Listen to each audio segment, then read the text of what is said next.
50 years ago, as I write these words, the Ukraine and the Ukrainian, Cossack and other areas to its east, a great stretch of territory with some 40 million inhabitants, was like a vast Belsen. A quarter of the rural population, men, women, children, lay dead or dying, the rest in various stages of debilitation with no strength to bury their families or neighbors. At the same time, as in Belsen, well-fed squads of police or party officials supervised the victims. In these opening sentences of The Harvest of Sorrow, published more than 20 years ago during the early days of Perestroika, Robert Conquest captured the very essence of a 1932-1933 famine. First, by breaking a taboo and daring comparing Nazi crimes and the great Soviet famines. Yes, by the number of its victims, its completely forgotten victims, the Soviet famines of the early 30s constitute a set of phenomena which, within the framework of European history, can only be compared to Nazi crimes of the years to come. Figures can be easily misinterpreted, but they do mean a lot. Let us just remember that during World War I, which Jan Patočka in his essay War in the 20th Century as War has defined as, quote, an event though born by men but which went beyond human bounds, end of quote, and World War I was at the beginning of the 1930s the ultimate in mass violence. An average of 6,000 combatants died every day on all the battlefields of Europe. France lost during the 1,500 days of the war an average of 900 men per day, Germany 1,300 and Russia about 1,500. In Ukraine, during the few months, the 6 months, the famine really was at its height. Approximately 15,000 men, women, and children died every day from famine in silence and total oblivion. In Kazakhstan, about 1.5 million people, over a third of the Kazakh population, died of famine and epidemics, as many as with all the French army losses during the 4 years of World War I. So I think we can really talk of a qualitative, different dimension which happened in these early 1930s. The second point highlighted by Robert Conquest is also fundamental. During the famine, many of the victims were imprisoned in their village by cordons of OGPU, who were guarding train stations and preventing those who were still on foot to leave. As Vladimir Kondrashin has shown in an insightful article on hunger in peasant mentality, dearth and famine had always been part of peasant life. Peasants were well aware of it and had over time developed survival strategies wherein they would willingly leave the villages for the cities in search of work and food. Yet this particular famine was to be of an altogether different kind. All the testimonies from the survivors collected by émigré Ukrainian communities, which constituted until the archival revolution of 1991 the main source on the famine of 32-33, not only unanimously associated famine with a total confiscation of all food, and very important to be stressed, as Professor Kulczycki did it yesterday, not only grain, but also homegrown produce. And here we also have, I think, a qualitative fundamental feature by vindictive and brutal squads of activists or GPU agents. They also stressed the fact that starving peasants were trapped, imprisoned in their dying village. In October 1988, at a conference held in Moscow on collectivization, a Russian historian, Yuri Mashkov, of Moscow State University informed the meeting that an important document had been recently found in the archives. It was a telegram written by Stalin at the end of January 1933, ordering the GPU to apprehend peasants fleeing from Ukraine and Kuban in search of food towards various regions of Russia and Belarus. It wasn't until 5 years later that Nikolai Ivnitsky, a prominent Russian specialist of 20th century Soviet rural history, could give in 1993 the first detailed analysis of Stalin's infamous directive of January 22, 1933. This is one, up to today, one of the very few documents to bear witness to Stalin's personal and direct participation in the organization of a famine. We know by mid-March 1933, 220,000 peasants fleeing the famine had already been arrested by GPU cordons. 85% of them were sent back to their starving villages, while the others were sent to camps or deported. Since the beginning of the 1990s, following Robert Conquest's and late James Mace's pioneering works that sought to pierce the deafening silence surrounding the Soviet famines of the 1930s, and thanks to the 1991 archival revolution, an impressive body of new knowledge has been accumulated. And historiography has finally arrived, albeit late and tortuously, to a more satisfactory overall understanding of the processes which led to these murderous famines, moving along the same lines as the historiography of the Holocaust had been progressing several decades ahead, that is, roughly speaking, from the testimonies of survivors to a precise disclosure and understanding of a perpetrator's action at the highest level.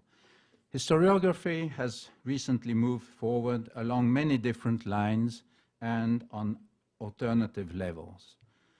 The overall analysis of the magnitude of Soviet communist violence, which we can now really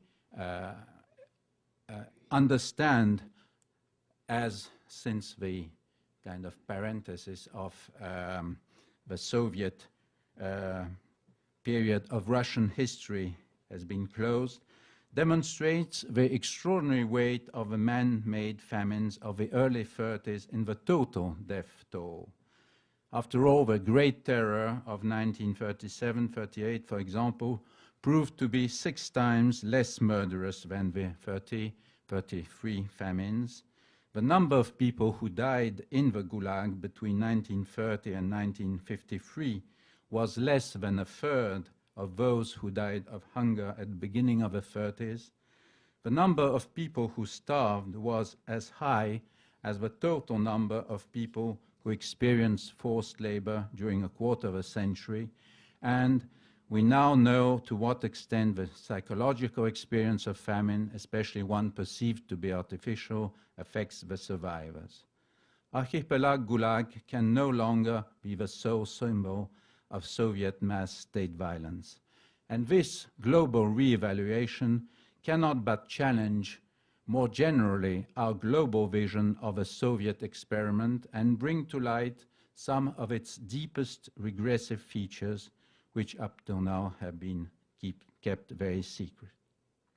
On the basis of a wealth of new sources, historiography has been able to reconstruct in very precisely, as Professor Snyder has told us a few hours ago, the policies which created the background context for the 1931-33 famines, with a very close analysis now possible of a chronology of the decisive 3 or 4 months. I'll come back to this point. And the 1929-1933 agricultural catastrophe. The general context for depeasantization, raschristianivание, an important concept coined by late Professor Danilov, and also the very wide range of reaction from Widerstand to various forms of resistance. And I think here also there was a very interesting and important influence of a historiography of Nazism, which was in advance and remains in advance, but which fertilized really our thought on these matters of a rural society to what peasants perceived as the imposition of a second serfdom.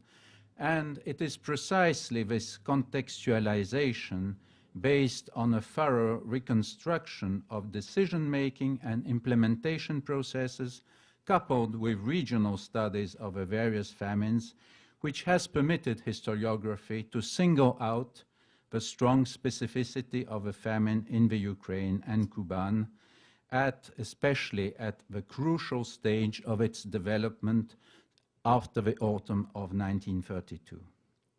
With an estimated 1.2 to 1.5 million dead, over a third of the Kazakh population, it should be stressed that Kazakh herdsmen suffered the consequences of a Stalinist revolution from above more heavily than any other social or national group. However, the way in which this murderous famine developed 1 year before the other famines was very different from the course taken in Ukraine and Kuban. The Kazakh famine, worsened by terrible epidemics, forced a huge exodus of over 1 million utterly destitute herdsmen to China, Western Siberia, the Urals, and even to the Volga region. It was an unplanned result of a total destruction of a nomadic and semi-nomadic Kazakh economy by a policy of collectivization and sedentarization. These fatal policies were the result of a rather vague program of sedentarization elaborated in Moscow, and its implementation in this semi-colonial, distant frontier region reflected strong anti-Kazakh prejudices of the local officials, the majority of whom were Russian. As Nicolas Pianciola, along with other scholars of a Kazakh tragedy, justifiably underlines, quote, "The responsibility for the mass death hovers somewhere on the border between state and society, where the center's directives were handled by local officials for their own ends in such a way as to redistribute the damage caused by the input from above, from the peasants to the herdsmen, on the basis of specific power relations existing in peripheral societies deeply divided between Russian peasants and Kazakh herdsmen," end of quote. In the Volga region, the situation was understandably different both from the Kazakh and from the Ukrainian case, although closer to the latter. In the study of a famine in the Povolzhia, Kondrashin and Dan Penner analyzed the escalation of a grain requisition terror in this major grain-providing area of full collectivization and presented its implementation as the final and decisive culmination of a campaign begun in 1928-29. They highlight the extraordinary harsh measures taken, such as a blacklisting of collective farms, villages, sometimes even whole districts, which had not fulfilled their duties towards the state, and ultimately the extensive use of a weapon of hunger in order to disabuse the peasants of a lingering notion that the grain they grew was their own. Nevertheless, as noted in Professor Danilov's last article before his death, even Postyshev, who led the extraordinary commission sent in December 32 to the lower Volga region to take grain, temporarily softened the most repressive measures proposed by Stalin and Kaganovich. This, however, did not last long.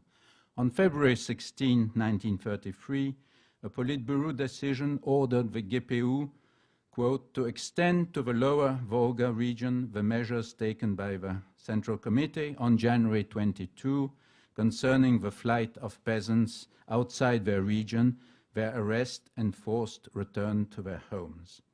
Unlike the Ukraine, however, what was clearly here no national issue, no political threat coming from a national movement supposedly linked with a foreign country. Although very high, the death rates in this region, where as many as 500,000 and maybe more died of hunger, never reached the staggering levels of deaths which occurred in Ukrainian populated regions. The same can be said of a number of people arrested, sentenced, and deported. During the past 10 to 15 years, the Ukrainian case has been more thoroughly researched than any other cases. Historians have gained access to a range of extremely important news sources, such as the secret resolutions passed by the Politburo of the Central Committee of the Ukrainian Communist Party, Stalin's correspondence with his closest associates, which gives us a unique insight into the dictator's decisions and thoughts that he only shared within his inner circle, but also secret GPU reports on the situation on the procurement front and other important dispatches exchanged between Stalin and his envoys. All these documents have not only given a very precise picture of the unfolding famine, but made it possible to analyze in detail the political mechanism and occasionally the day-to-day decision-making processes behind the genesis and intentional aggravation of the famine in Ukraine and Kuban. They thus allow us to mark a clear distinction between the Soviet famines of 1931 and 33 in general and the Ukrainian famine after the autumn of 1932. These new sources help to delineate the particular characteristics of the Ukrainian famine, which must be addressed both per se and analyzed in a broader context of nationality policies, the repression against Ukrainian nationalism, and the end of Korenizatsiya in Ukraine and Ukrainian populated areas. This is, of course, the crucial link which the shrewd German or Italian diplomats of the time had spotted, which James Mays had underlined in the 1980s, and which Terry Martin had fully analyzed on the basis of newly available evidence in the chapter on the national interpretation of a famine, published in his groundbreaking book, The Affirmative Action Empire. Our understanding of the distinctive features of the famine in Ukraine has also benefited from the discovery of crucial events such as the formidable peasant resistance to collectivization. Stalin never forgot that in March 1930, at the height of this phenomena, half of all the peasants' revolts took place inside the Ukraine. Thanks to the important research led by Ukrainian colleagues in the archives, we now have a precise daily chronology, which is most important, from the summer of 1932 onwards. This chronology maps out the escalation of repressive measures which reveal the increasingly resolute instrumentalization of hunger as a weapon to crush the resistance of a Ukrainian peasantry, the famous knockout blow in Stalin's words. The thorough analysis by Valery Vassiliev and Yuri Shapoval of the missions of Kaganovich and Molotov to Kuban and to the Ukraine during the fall of 1932 elucidates vividly the political and ideological arguments advanced by Stalin's envoys and the crucial steps taken to intentionally aggravate the famine. I'll just cite three very important steps. November 18, 1932, peasants ordered to return the meager advances over the new crop they had received in recompense of their work. December 29, 32, annulment of the resolution previously passed by Ukrainian Communist Party stipulating that only regional Soviet executive committees could authorize in special circumstances the confiscation of kolkhoz seed stocks and their inclusion in mandatory state procurements. And finally, the January 22, 1933, Stalin's secret circular ordering the closure of the Ukrainian and Northern Caucasus borders to peasant emigrations on the conspirational grounds that the starving peasants, with inverted commas, exode in search of bread was organized by enemies of a Soviet power. This measure reflected Stalin's growing concern over the political impact of the Ukrainian peasant migration and singled it out for special treatment precisely because of his national interpretation of a 1932 grain requisition crisis. This interpretation had been fully articulated a month before when the Politburo decrees of December 14 put an end to the Korenizatsiya policy, the Ukrainization program applied since 1923. It was now being condemned for allegedly and dangerously transforming the overwhelmingly Ukrainian peasant population of Ukraine and Kuban into Ukrainians conscious of a national identity. This interpretation, we now know exactly all the stages of it, how it had been maturing for some time, and of course the desperate Ukrainian exodus in search of food, already regarded as suspect by Stalin by June 1932, played an important role in triggering the national interpretation of a famine. We probably know much more about the political escalation at the end of 1932 and the beginning of 1933 than what we do exactly know about what was happening inside the starving Ukrainian countryside because of a blockade. And in this respect, of course, the testimonies of survivors remain a most fundamental source. And I would like at this point to mention the huge amount of work carried out by the late Volodymyr Manyak and Lydia Kovalenko in collecting the last witness accounts. Other important sources produced by perpetrators have been discovered, but they are scarce, however, and we know exactly why.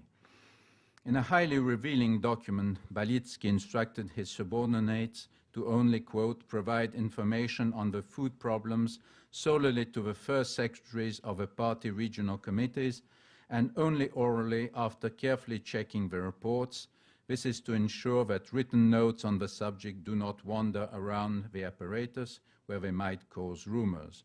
Do not write specific reports for the Ukrainian GPU. It is sufficient for me to be informed by personal letters addressed to me directly. It is interesting to compare the scarce GPU sources to other more loquacious internal reports written by officials in various administrations that clearly show that the secret famine was no secret at all. These documents sometimes convey simple but straightforward statements. When I was working in the early 90s, I was struck by, in the archives, by a report written in May 1933 by a Tsik official, a report which managed to sum up in just two forceful sentences the impact and the success of a Lenin-Stalin principle, he who does not work, neither shall he eat, in the following terms, quote, in most villages, the Molchanka has been broken. People once more speak, this is May 33, in the meetings, even though it is only for a moment, and they do so only in order to ask for bread or to promise that if they will be fed, they will work properly. This, of course, echoes Kossior's famous report of March 15, 1933, to Stalin, quote, the unsatisfactory preparation for sowing in the worst affected areas shows that hunger has not yet taught many collective farmers good sense. Umu razumu. Perpetrators' reports convey a remarkable aloof visions in which the enemy victims are degraded into non-persons. And this, again, I think, is something we can very clearly see in the Nazi case, the degrading of the enemy internal, with own people into non-persons. Enemy provocation were abound, and the non-burial of corpses for example, was considered as one of them. Mentioning cannibalism, GPU high-ranking officials reported in the manner of a detached ethnologist describing the savage customs of a primitive tribe. Just a small quote from Rozanov, head of the Kiev GPU, to Balitsky in March 1933. One might say that cannibalism has become a habit. There are many elements who were suspected of cannibalism last year and who are now backsliding again, killing children, acquaintances, even strangers on the streets. In the numerous villages that are affected by cannibalism, every passing day strengthens these people's belief that it is perfectly acceptable to eat human flesh. The GPU reports also reflect the dread and reobsession of a potential mass uprisings of starving peasants. As famine was raging, the powers of GPU Troika were further expanded and grandiose plans, in the words of Yegoda, were laid for the deportations of millions of kulaks, counter-revolutionary and other social harmful elements, even if these plans were only partially implemented. These documents also shed light on another major phenomenon already underlined in the remarkable Italian diplomatic reports uncovered by Andrea Graziosi, the mobilization of a population, urban population, to work in the fields, many of whom were simply caught up in vast police sweeps, to ensure that next harvest was successful in areas devastated by the famine before the arrival of colonists from other parts of the USSR. The reports also hint at another absolutely fundamental point, which was yesterday also stressed by Professor Maksudov, at the incredible regression and brutalization that accompanied the hunger and starvation. These reports talk of a rapid rise in rural banditry, the exploding violence, the lynching of thieves and even children caught trying to pinch a few vegetables, known as samasudi. They mention tortures, exactions of all kinds, mass child abandonment, not to mention such transgressions as cannibalism and necrophagia. The most extreme violence committed by the regime and its representatives against the population ended up in contaminating, and this is a terrible thing, we've talked about this also today, by contaminating the victims themselves. So historiography of the Soviet famines, and especially of the Ukrainian famine, has produced, and this is a main point, considerable results over the past year. Concurrently, silence over this mass crime has been replaced by heated controversies over its qualification. Andrea Graziosi has, in a very lucid and objective analysis, summed up the arguments of the supporters of a genocide thesis and of their opponents. And I have really nothing to add to his analysis, and I fundamentally agree with his conclusions. My own interpretation of a Ukrainian famine has changed over the years since my contribution to a Black Book of Communism. In this publication, I stressed the fact that Ukrainian peasantry was the principal victim of the 1932-33 famines, but I had considered these tragic events as a whole and essentially concluded this, quote, the last episode in the confrontation between the Bolshevik state and the peasantry, which had begun in 1918-1922. On the basis of new evidence, I think today that there is a strong qualitative specificity of the Ukrainian case, and that the answer to the question, was the Holodomor a genocide, can only be yes. There are many problems in the field of comparative genocide scholarship. There is barely any other field of study that enjoys so little consensus on defining principles such as a definition of genocide, typology, the application of a comparative method, and time frame. Scott Strauss has counted no less than 21 different definitions of the genocide. In view of this, quote, bewildering array of definitions, in the word of Leo Cooper, the UN Convention on Genocide is the only reasonable option to assume, for it establishes the only normative legal basis available, even though it offers a much narrower definition than the one Lemkin originally proposed. From Lemkin, as stressed yesterday by Professor Serbin, the famine was the main of a four-pronged phenomena, including the elimination of Ukrainian elites, the destruction of the church, and the fragmentation of national character, quote, of what he considered to be, quote, the classic example of Soviet genocide, its longest and broadest experiment in Russification, the destruction of a Ukrainian nation.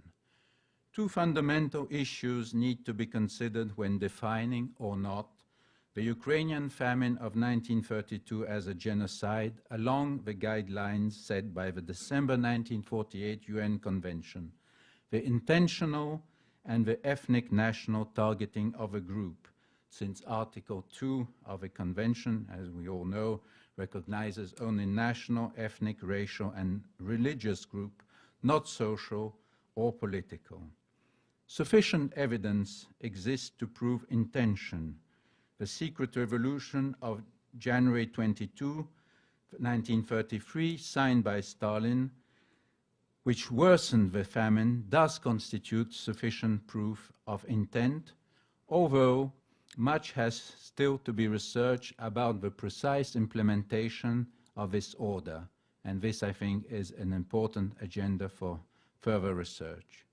Whether Stalin targeted, persecuted, and viewed the peasants of Ukraine and the Kuban as peasants or as Ukrainians, which is indeed key to justifying use of the term genocide, it is still a matter where scholars disagree. Nevertheless, as stressed also during this conference, it is important to remind ourselves of an essential point. For Stalin, who considered himself and was also considered in Bolshevik leading circles as the nationality expert, the Ukrainian peasant question, a topic he had been particularly aware since since the Civil War years, was, quote, and Andrea Gastrosi quoted this quotation of Stalin from 1925, in essence a national question, the peasant constituting the principal force of a national movement. By crushing the peasantry with a weapon of hunger, Stalin was annihilating the most and only powerful national movement capable of opposing and derailing the construction of a Soviet empire, as famine killed around 15% of the Ukrainian peasants, and how many million survivors remain deeply affected in their body and soul by this traumatic experience. Other policies were implemented to subdue Ukraine and to crush its identity as a nation, in particular the mass repression against Ukrainian elites.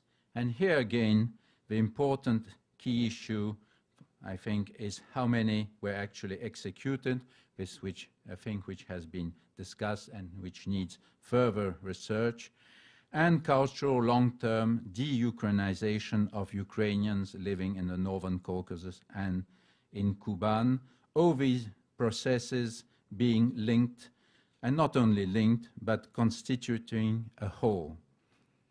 There will always remain a strong tension between history, which tends toward distinction and differentiation, and law, which tends towards inclusion and juridical generalization.